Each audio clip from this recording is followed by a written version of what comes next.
Now, from across the Tri-States, this is KHQA Sports. And top of the evening, everybody, and welcome to Sports Final, where we are exactly 1 week shy of being caught in the throes of total turkey tournament tumult. That's easy for me to say. High school basketball season is indeed right at our doorstep, so consider tonight and the next few days here at KHQA your primer, including a preview, dualisms on your cyber doorstep tomorrow morning when you awake. Not to mention a dress rehearsal tonight in blue and white at Blue Devil Gymnasium. Let's take our first look at Blue Devil Sean Taylor's team tonight doing the scrimmage thing, and it would be Connor Mellon, the Q&D transfer, who would show up and score the first field goal of this contest, playing for the White Squad. But in this first of 3 10-minute sessions, the White Squad would be overmatched. This is Martin Kvitli. Beautiful finger roll magic at the other end as he puts that home, and the Blue Squad was about to get loose. Cole Abbey with the steal right here, and he's going to punctuate it with the big-time slam dunk, throwing down hard. More to come this time. The Blue Squad coming right at you, and again, it's Martin Kvitli. Similar finger roll type move, similar finish. This time the bucket and the Band-Aid for the three-point play. More Kvitli, this time hooking up with Mason Fairley, who's going to throw one off the window.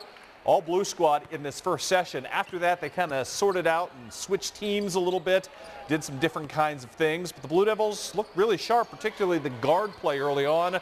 Again, as a warm-up. In less than a week, the Blue Devils will start the Turkey Tournament. That starts next Thursday on Thanksgiving. Quincy High has a lot of promise, showing it tonight. Should be a fun basketball team to watch. And the anticipation level may be even higher this winter on the other side of the Gem City, as a superstorm of talent, experience, and possibility is brewing up something potentially very special at 10th and Jackson. Can we take all of these pieces and kind of put the jigsaw puzzle together and make it fit right? Because if it does, we can be pretty good. On paper, Quincy Notre Dame certainly has the requisite basketball DNA to win big. This is a roster chock full of enviable attributes, most obviously experience, with 8 returning seniors and 5 either full or part-time starters back, including a cornerstone player among them in Alex Fitch.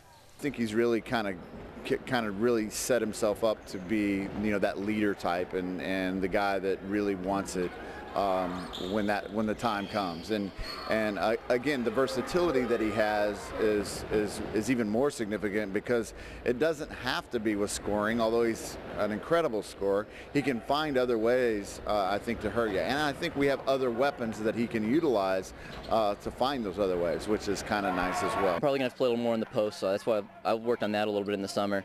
And just being an all-around player more, working on my defense and conditioning is a lot because I know I'm going to have to play some big minutes, so I can't be out there getting tired. And Scott Douglas's ability to stretch Alex Fitch in different roles works both ways. When employed in the paint, he becomes an ideal complement to emerging 6'9" center Matt McPherson. You mentioned him progressing, and he's progressed more than anyone in these 3 years, and I'm just excited to see him get out there and show what he's got because I think a lot of people had just seen him as just a big guy in the middle that took up space, but I mean now he's just an offensive threat, defensive threat, and we don't have same size with Mellon gone, but I think that adds to our athleticism with having more guard people that can play a guard spot or a forward spot. That may well be the most intriguing aspect of this Raider team going forward, the wave after wave of guard play Scott Douglas can call upon in support of his front court. The only thing that we are a little bit more established in some of our seniors that have had some experience, and so bringing everybody up to that speed I think is still kind of a challenge. But once we do, I think once we get everybody to that speed, then all of a sudden the idea of being deep is true. We will have some depth, and I think that's something that we'll use to our advantage, hopefully. You can look at it as pressure. I mean, we have a lot of people coming back, so of course you're going to be picked to be one of the top teams in the area, but before the season that really means nothing. It's all about what you do when you come in and you get your work done, because in this area there's a lot of good teams, and it's just a matter of who comes out the toughest. The talent isn't going to matter in the end, especially after everybody has been practicing together and the chemistry builds. I'm excited about the potential. But as we've told these guys, right now it is just that. It is potential, and we've got to make the most of whatever that means. Good group of boys, though, and a group that I think will lend itself very well to having a good opportunity to be good. Scores tonight on the girls' side of things at the Galesburg tournament. Illini West falls to 0-3 on the season, losing to Alleman tonight despite 10 points and 8 steals tonight from Gracie Bossert. Macomb, though, picks up its second win in 3 games at its own tournament, beating Pekin 67-64. And in boys basketball action, the Quincy Christian Club beats Galesburg Christian by the final count of 57-20 to open their season. Let's talk a little football right now. The Illinois Football Coaches Association has gone public with its 2012 All-State team, and we had 6 local players earn first-team honors. They are Jacksonville tight end Dalton Keene in Class 5A, Macomb's package deal of Brett Taylor and Nick Sievers in 4A, Central Southeastern offensive and defensive lineman Drew Miller in 2A, and Triopia's tandem of Derek Shoney and Blake Richardson in Class 1A. Our congratulations to each and every one of those gentlemen. And coming up, you will see highlights tomorrow on the big overtime show of both Triopia and Central Southeastern as they make their push for state. We wish them both well. We've also got a motocross feature coming your way as well, so should be fun. And speaking of football, it is a common goal-setting exercise, but rarely has a theoretical pyramid of success played out as perfectly in reality as the one Brad Dixon penned for his Central Southeastern Panthers way back in July. And now CSE is just one triangle away from the ultimate goal. You know, we started back in the summer, and with taking our team to another level, that's been our goal the entire time, and just trying to build up on our team and make us stronger as a team. So we're always building towards the goal of the state championship and playing in Champaign. That's what our mindset's been the entire time. That's what we worked out for. That's what we've planned for since we were freshmen in high school. No, nothing's really surprised me. I mean, I know Doug's a great running back. Weiss is. Our line's fantastic. And I think our defense is just as good, if not better, than last year.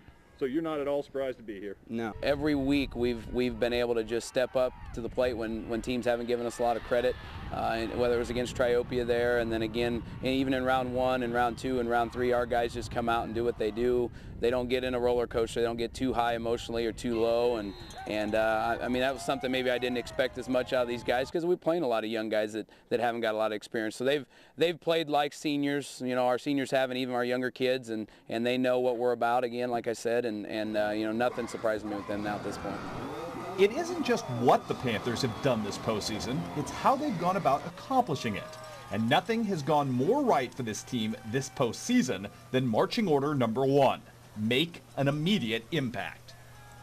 It's always all about jumping on them early. You can't let them have any light that there could be. If you give them the opportunity, you know, you give them an inch, they'll take a mile, the old saying. So as long as you jump on them early, then you can finish them off in the late part of the game too. Oh, that is huge. You know, I didn't know how we were going to get off the bus on Saturday going 4 hours. You know, we talked to our kids about it. We knew they had to be ready to do so.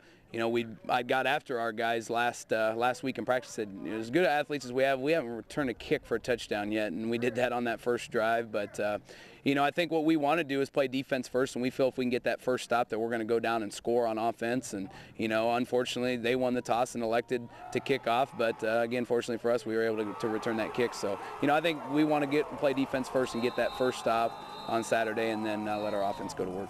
And that is simply an indicator of the confidence this team possesses, even in the face of quote-unquote long odds this weekend against Belleville-Althoff. Then again, considering how they've played to date, why not a little swagger?